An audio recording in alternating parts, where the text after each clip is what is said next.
విప్లవాత్మక సుపరిపాలన, వాలంటీర్ వ్యవస్థను మళ్లీ పూర్తి స్థాయిలో అందుబాటులోకి తీసుకువచ్చి సేవలను ఇంటి వద్దకే అందిస్తాం.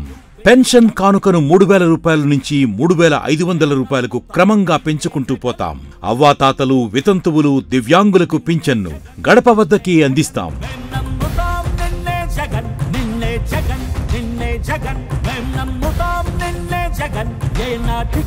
25,000 రూపాయల వరకు జీతం పొందే ఆప్కాస్, అంగన్వాడీలు, ఆశా వర్కర్లు, అవుట్సోర్సింగ్ ఉద్యోగులకు కూడా విద్య, వైద్యానికి, ఇళ్లకు సంబంధించిన అన్ని నవరత్న పథకాలు వర్తింపజేస్తాం.